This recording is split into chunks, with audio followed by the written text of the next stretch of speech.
दोस्तों स्वागत है आपका भारत की बात में। दोस्तों आज भारत की बात में पूरे देश भर की टॉप न्यूज लेकर आए हैं आपके लिए।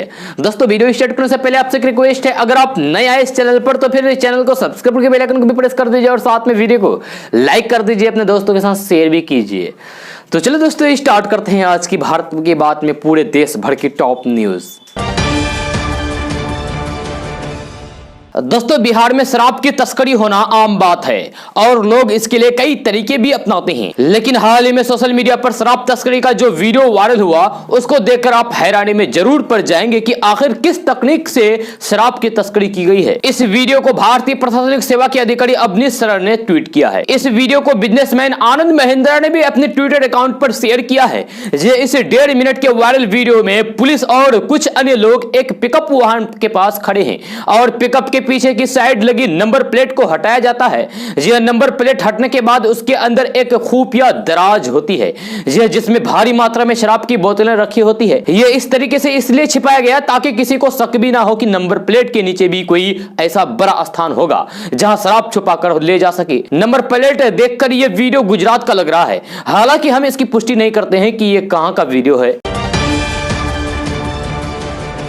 दोस्तों बिहार बोर्ड परीक्षा देश में सबसे तेजी से कराई जाने वाली बोर्ड परीक्षा है। जी हाँ, ये तो आपको शायद मालूम भी होगा। जी हाँ, बोर्ड परीक्षा के रिजल्ट भी जल्द ही जारी किए जाएंगे।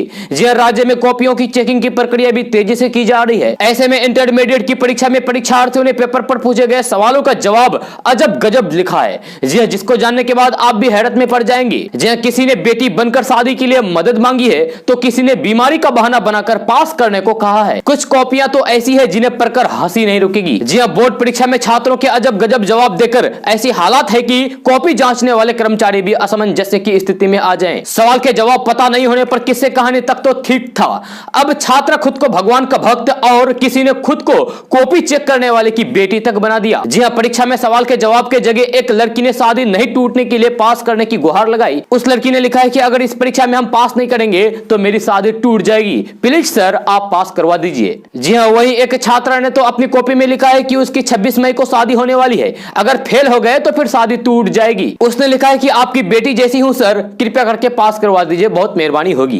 जी हां, भक्ति आंदोलन पर सवाल पूछे जाने पर एक छात्रा ने कॉपी में लिखा है कि महाशय सभी ने निवेदन यह है कि हम बजरंग बली के भक्त हैं, मुझे भक्ति करने के लिए दिनांक 5 फरवरी से 10 फरवरी तक छुट्टी देने का प्रयास करें, आपके पैर में गिर सकते हैं लेकिन नंबर दे दीजिए सर। जी हां, अब ऐसे जवाब पढ़कर कॉपी चेक करने वाले की हंसी निकालनी वाजिब है। जी हां, बिहार में बोर्ड परीक्षा की कॉपी की जांच काफी तेजी से चल रही है। राज्य में छात्र छात्राएं रिजल्ट का काउंटडाउन भी शुरू कर चुके हैं। ऐसे में एक टीचर ने बताया कि एक छात्रा के कॉपी में सवाल के जवाब के जगह कोरोना संक्रमित होने की वजह से पढ़ाई नहीं कर पाने की बात लिखी गई थी। जी हां, उस छात्र ने लिखा था कि हम कोरोना पॉजिटिव हो गए थे, इसी वजह से हम पढ़ाई नहीं कर पाए और पढ़ाई नहीं कर पाने की वजह से हम कॉपी में कुछ भी नहीं लिखे। जी हां, वही फेल होने से बचने के लिए कुछ छात्रा ने तो बीमार होने का बहाना भी बता दिया। जी हां, वही कुछ छात्रा ने अपनी समस्या बताने के लिए मोबाइल नंबर भी लिख दिया। दोस्तों केंद्रीय गृह मंत्री अमित शाह ने पश्चिम बंगाल की सत्ताधारी टीएमसी पर निशाना साधते हुए रविवार को कहा कि राज्य की मुख्यमंत्री ममता बनर्जी का उद्देश्य चुनाव जीतकर अपने भतीजे अभिषेक बनर्जी को मुख्यमंत्री बनाना है, जबकि भाजपा का लक्ष्य राज्य के पुराने गौरव को लौटाना है और सोनार बंगला का निर्माण करना है। एक चुनावी रैली को संबोधित करते हुए अमित शाह ने कहा कि बंगाल में भाजपा की सरकार बनने के बाद वे बंगाल के सरकारी कर्मचारियों के लिए 7वां वेतन आयोग लागू करेगी और ऐसी नीति लाएगी ताकि रोजगार के लिए युवाओं को बाहर का रुख न करना पड़े। जी अमित शाह ने कहा कि 37 साल तक आपने वामपंथियों की सरकार चुनी और फिर आपने दीदी की सरकार चुनी, लेकिन इनमें से किसी ने बंगाल का भला नहीं किया। केंद्रीय गृह मंत्री अमित शाह ने कहा कि वामपंथी शासन से तंग आकर राज्य की जनता ने बड़ी उम्मीदों के साथ टीएमसी को चुना था, क्योंकि दीदी ने बदलाव का वादा किया था। जी अमित शाह ने लोगों से पूछा कि क्या पिछले 10 सालों में यहां बदलाव आया है। अमित शाह ने कहा कि राज्य में घुसपैठ का सिलसिला लगातार अभी भी जारी है, कोई बदलाव नहीं आया है। ममता दीदी क्या बंगाल को घुसपैठ से मुक्ति दिला सकती है? नहीं दिला सकती है। हमारी सरकार बने तो हम राज्य को घुसपैठियों से मुक्त करेंगे। दोस्तों प्रधानमंत्री नरेंद्र मोदी ने असम के बाद बंगाल के बांकुरा की रैली में हुंकार भरी। उन्होंने अपने संबोधन में कहा कि मुझे याद है कि जब मैं लोकसभा चुनाव के समय आपका आशीर्वाद मांगने आया था तो यहां दीदी ने रैली ग्राउंड तक आने वाले सारे रास्ते बंद करवा दिए थे। जी टेंट हाउस से कुर्सियां तक ना मिले, इसके लिए पुलिस को लगाया गया था। जी बांकुरा की यह तस्वीर साक्षी है कि बंगाल के लोग ने ठान लिया है। 2 मई को दीदी गई। उन्होंने कहा कि बंगाल में दीदी के लोग दीवार पर तस्वीर बना रहे हैं। तस्वीर में दीदी मेरे सर पर अपना पैर मार रहे हैं, मेरे सिर के साथ फुटबॉल खेल रही है। आप बंगाल के संस्कार और यहाँ की महान परंपरा का अपमान क्यों कर रही हो दीदी? यह बंगाल तो देश को दिशा देने वाला है। पीएम नरेंद्र मोदी ने बंगाल की मुख्यमंत्री ममता बनर्जी पर हमला जारी करते हुए कहा कि दीदी अगर आप चाहती हैं तो फिर आप अपना पैर मेरे सर पर मार सकती हैं, रख सकती हैं, मुझे लात मार सकती हैं, लेकिन दीदी मेरी दूसरी बात भी कान खोलकर सुन लीजिए। मैं आपको अब बंगाल के विकास को लात नहीं मारने दूंगा। मैं आपको बंगाल के सपनों को लात नहीं मारने दूंगा। दोस्तों, यातायात नियमों का पालन नहीं करने वालों के लिए बहुत बड़ी खबर है। जी हां, वाहन चलाते समय यातायात नियमों का पालन नहीं करना आपको भारी पड़ सकता है।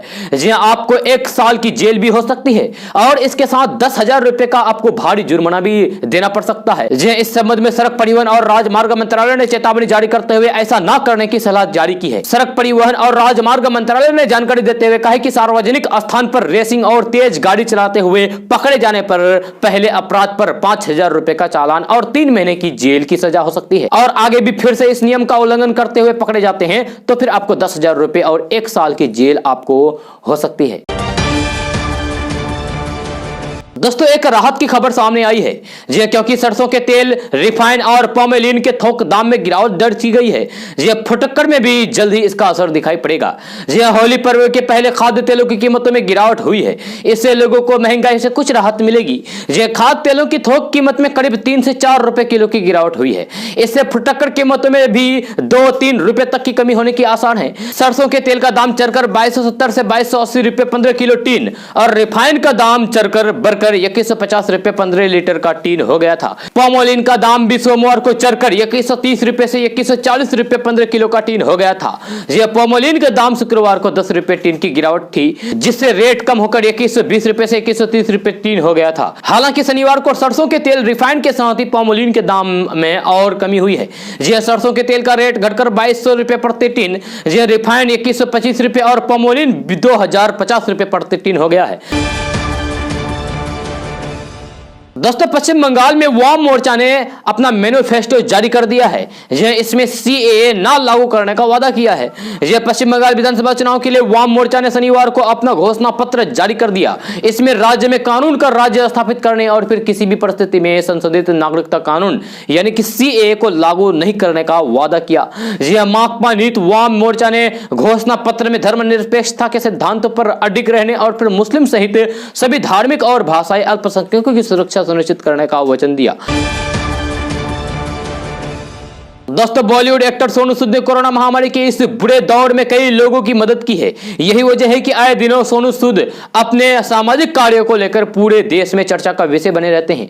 जी लॉकडाउन के बीच सोनू सूद ने जिस तरीके से दरिया दिली दिखाई है, उसने लोगों का दिल जीत लिया। जी सोनू सूद अभी भी इन कार्यों में लगे हुए हैं। किसी को भी मदद करने की जरूरत होती है तो वह अपनी तरफ से हर संभव मदद करते हैं। कई लोग उन्हें ऐसा है लोगों का भगवान तक कह चुके हैं। जी एक बार फिर से सोनू सूद के सम्मान में कुछ ऐसा ही हुआ है जिसकी हर तरफ कोई ना कोई तारीफ कर रहा है। जी हां, दरअसल घरेलू एयरलाइंस कंपनी स्पाइस जेट ने सोनू सूद की समाज सेवा को देखते हुए उनकी तस्वीरें अपने विमान में लगाकर उन्हें सम्मानित किया है। जी हां, स्पाइस जेट बोइंग 737 ने सोनू सूद की तस्वीर अपने विमान में चिपका दी, जिसमें लिखा है कि ए salute to saviour Sonu Sood. Sonu Sood ने जैसे ही इन तस्वीरों को सोशल मीडिया पर शेयर किया तो फिर उनके फैंस ने भी इस पर तुरंत अपनी प्रतिक्रिया दर्ज कराई। दोस्तों, भारत बड़े टारगेट को पूरा करने के लिए आगे बढ़ रहा है। जी 2025 तक टीबी बीमारी खत्म कर दी जाएगी। जी केंद्रीय स्वास्थ्य मंत्री हर्षवर्धन ने शनिवार को ट्यूबरक्लोसिस यानी कि टीबी को पूरी तरीके से खत्म करने के लिए सरकार की राजनीतिक प्रतिबद्धता की पुष्टि की है और कहा है कि उन्होंने 2025 तक देश में इस बीमारी के खत्म करने को उच्च प्राथमिकता दी है। स्वास्थ्य मंत्री डॉक्टर हर्षवर्धन ने वीडियो कॉन्फ्रेंस के जरिए टीबी समिति को संबोधित करते हुए कहा कि हमारे प्रधानमंत्री नरेंद्र मोदी के मार्गदर्शन में हमने 2025 तक सतत विकास लक्ष्य यानी कि एसडीजी के तहत 5 साल में इस बीमारी को जड़ से खत्म करने का अभियान शुरू किया है। दोस्तों होली से पहले रेलवे ने बड़ा फैसला किया है, जो बड़ा ऐलान किया है। महिलाओं की सेफ्टी से जुड़े 10 नियम जारी कर दिए हैं। जो भारतीय रेलवे से रोजाना करीब 46 लाख महिलाएं सफर करती हैं। बीते कुछ दिनों में रेलगाड़ियों और फिर रेलवे परिसर में महिलाओं के खिलाफ अपराध की घटना चिंता का प्रमुख विषय रही है। इसलिए महिला यात्रियों की सुरक्षा और रेलवे में महिलाओं के खिलाफ अत्याचारों को कम करने के लिए भारतीय रेलवे ने कई अहम कदम उठाए हैं। रेलगाड़ियों में इस प्रकार के अपराधों की संभावना को खत्म करने के लिए अहम कदम उठाए हैं। जैसे शौचालय सबसे आम स्थान है जहां अतीत में इस तरीके की घटनाएं दर्ज की गई है और ऐसे में शौचालय के पास लोगों के एकत्र होने पर रोक लगा दी गई है। दोस्तों अगर आप ड्राइविंग के दौरान गूगल मैप का इस्तेमाल करते हैं तो आप बिल्कुल भी परेशानी में फंस सकते हैं। जी हां, आपकी जेब पर भारी पड़ सकती है। आज के दौर में किसी से रास्ता पूछने के बजाय नेविगेशन के जरिए मंजिल तक पहुंचना लोग आसान पसंद करते हैं। यही वजह है कि दिनों दिन गूगल मैप का इस्तेमाल बढ़ता ही जा रहा है। लेकिन अगर आप ड्राइविंग के दौरान हाथ में मोबाइल लेकर गूगल मैप का इस्तेमाल करते हैं तो फिर यह आपकी जेब पर भारी पड़ सकता है। जी अभी हाल ही में दिल्ली में एक शख्स का चालान पुलिस ने काटा था। कार चालक ने तर्क दिया था कि वह किसी से बात नहीं कर रहा था, तो फिर उसका चालान क्यों काटा गया। जी दिल्ली पुलिस ने बताया कि मोबाइल होल्डर के बजाय डैशबोर्ड या फिर हाथ में पकड़कर गूगल मैप का इस्तेमाल करना ट्रैफिक रूल्स के खिलाफ है, क्योंकि ऐसा करने से ड्राइविंग के दौरान ध्यान भंग होने की आशंका बनी रहती है। यह मामला लापरवाही से ड्राइविंग की श्रेणी में आता है। दोस्तों कोरोना के बढ़ते कहर को देखते हुए भारत ने जंग तेज कर दी है। जी हां, सरकार ने 12 करोड़ और वैक्सीन का ऑर्डर दिया है। जी हां, भारत में कोरोना के बढ़ते खतरों को देखते हुए केंद्र सरकार ने कोरोना वैक्सीन के 12 करोड़ खुराक का आदेश दिया है। सरकार ने सीरम इंस्टीट्यूट ऑफ इंडिया यानी कि SII और फिर भारत बायोटेक को खुराक का आदेश दिया है। आपको बता दें कि सरकार का यह फैसला ऐसे समय में आया है जब देश में कोरोना एक बार फिर से पैर पसार रहा है। जी अधिकारियों और विशेषज्ञों ने चेतावनी दी है कि इस संक्रमण की एक नई लहर हो सकती है जिसे देश के कई हिस्सों में देखा जा रहा है। यह 10 करोड़ खुराकें में से 1 करोड़ खुराक कोविशील्ड के होंगे जो कि SII द्वारा निर्मित किए जाएंगे। यह बाकी भारत बायोटेक द्वारा कोवैक्सीन के होंगे। यह आपको बता दें कि भारत में अब तक लोगों के बीच इस्तेमाल के लिए केवल इन 2 टीकों को ही इस्तेमाल की अनुमति मंजूरी दे दी है। जी भारत में कोरोना का कहर बढ़ गया है। दोस्तों अब गांव में 10 रुपए में 3 वर्षों की गारंटी वाला LED बल्ब मिलेगा। यह ग्राम उज्ज्वला योजना के तहत चरण की शुक्रवार को शुरुआत हो गई है। यह इसके तहत 10 रुपए में 3 वर्षों की गारंटी वाले नए LED बल्ब दिए जाएंगे। बदले में उपभोक्ता को फिलामेंट वाले पुराने बल्ब जमा करने होंगे। यह योजना की लॉन्चिंग देश के विभिन्न ग्रामीण इलाकों में 5 जिलों में की गई है। इनमें आरा बिहार, वाराणसी उत्तर प्रदेश, विजयवाड़ा आंध्र प्रदेश, नागपुर महाराष्ट्र और पश्चिमी गुजरात के गाँव शामिल है। योजना के अंतर्गत ग्रामीण उपभोक्ताओं को 7 और 12 वाट के 5 बल्ब तक दिए जाएंगे। यह योजना की शुरुआत के अवसर पर CESL ने कहा है कि इसमें उपभोक्ताओं को उच्च क्षमता वाले बल्ब बेहद किफायती दर पर उपलब्ध कराए जाएंगे। इससे बिजली की खपत और खर्च में काफी कमी देखने को मिलेगी। दोस्तों कोरोना की नई लहर खतरनाक होती जा रही है। जिस महामारी के खिलाफ 1 साल से पूरा देश एकजुट होकर लड़ा, अब उसी लड़ाई के जीत के करीब पहुंचकर हिंदुस्तान पिछड़ने लगा है। जी हां, और कोरोना बढ़ने लगा है। 18 मार्च को देश में कोरोना के जितने नए केस सामने आए हैं वे 2021 में कोरोना के सबसे ज्यादा डराने वाले आंकड़े हैं। ये 110 दिन बाद पहला मौका है जब देश में कोरोना के केस फिर से 39,000 के पार पहुंच चुके हैं। यह साफ है कि कोरोना की रफ्तार फिर से आउट ऑफ कंट्रोल होने लगी है। इसकी वजह से देश के 10 राज्य में 18 मार्च को जितने केस सामने आए वे देश में मिले नए केसों का 93% से ज्यादा है। ये राज्य है महाराष्ट्र, पंजाब, केरल, कर्नाटक, गुजरात, छत्तीसगढ़, तमिलनाडु, मध्य प्रदेश, हरियाणा और दिल्ली। जी मतलब यह है कि 10 राज्य हैं जो देश में कोरोना का ठिकाना बनते जा रहे हैं। जी कोरोना की नई लहर फिर से डराने लगी है। कोरोना अलर्ट रहने की चेतावनी दे रहा है। जी कोरोना के केस रोज ही नए रिकॉर्ड बनाने लगे हैं और रिकॉर्ड इतने गंभीर है कि महाराष्ट्र में हालात 2020 से भी भयंकर होने की आशंका जताई जा रही है। जी हां, यहां कोरोना के नए केस पिछले साल के पीक को भी मात दे रहे हैं। जी पिछले साल महाराष्ट्र में सबसे ज्यादा केस 11 सितंबर को 24,886 आए थे, लेकिन 18 मार्च को यहां 25,833 नए केस सामने आ गए हैं। यह महाराष्ट्र में कोरोना की दूसरी लहर कहर बरपा रही है, लेकिन लोग लापरवाही से बाज नहीं आ रहे हैं। ये तस्वीरें मुंबई के दादर सब्जी मार्केट की है, जहां कोरोना को दावत देती भीड़ लगातार हर दिन इसी तरीके से उमड़ रही है। जी ना सोशल डिस्टेंसिंग और ना ही चेहरे पर मास्क। यही लापरवाही जिसकी वजह से जाते जाते कोरोना ने फिर से अपना रास्ता बदल दिया और यू टर्न वापस आ गया, यानी कि यू टर्न ले लिया भारत में। दोस्तों बिहार में जाति प्रमाण पत्र बनाने वाले लोगों के लिए बड़ी खबर सामने आ रही है। मिली जानकारी के मुताबिक बिहार सरकार के लोक सेवा का अधिकार कानून यानी कि आरटीपीएस में कई तरीके के बदलाव किए गए हैं, जिसके बारे में सभी व्यक्ति को सही जानकारी होनी चाहिए। खबर के मुताबिक बिहार सरकार ने कहा है कि अब सीओ के स्थान पर यानी कि सीओ के जगह पर राजस्व पदाधिकारी को ही जाति, आवासीय और आय प्रमाण पत्र जारी करने का अधिकार होगा। इसको लेकर आदेश भी जारी कर दिया गया है। बिहार में अब जाति प्रमाण पत्र भी राजस्व पदाधिकारी के द्वारा ही जारी किया जाएगा। आपको बता दें कि इससे पहले बिहार में जाति, आवासीय और आय प्रमाण पत्र सीओ के द्वारा जारी किया जाता था। वही इन प्रमाण पत्र के जारी करने की प्रक्रिया में किसी भी तरीके की कोई भी बदलाव नहीं किए जाएंगे। यह सिर्फ सीओ के जगह राजस्व पदाधिकारी जारी करेगा। यह सरकारी आदेश के मुताबिक नई व्यवस्था 1 अप्रैल 2021 से लागू हो जाएगी। नई व्यवस्था लागू होने के बाद राजस्व पदाधिकारी के हस्ताक्षर से जाति, आवासीय और आय प्रमाण पत्र जारी कर दिया जाएगा। दोस्तों बिहार की महिलाओं के साथ होने वाली छेड़खानी पर लगाम लगाने तथा उसे निजात दिलाने के लिए ठोस कार्रवाई और सुप्रीम कोर्ट के आदेश के आलोक में नीति बनाने की मांग को लेकर पटना हाई कोर्ट में एक लोकहित याचिका दायर की गई है। जी हां, यह याचिका अधिवक्ता ओम प्रकाश ने ई फाइलिंग के जरिए दायर की है। उन्होंने कहा कि बिहार में महिलाएं बाहर जाने से डरती है, कतराती है, क्योंकि बिहार में महिलाओं के साथ छेड़खानी आम बात है। हर रोज बिहार में महिलाओं के साथ छेड़खानी का मामला सामने आता रहता है। जी हां, इस पर कोई ठोस कार्रवाई करने का निर्देश दिया जाए, कोई कानून बनाया जाए।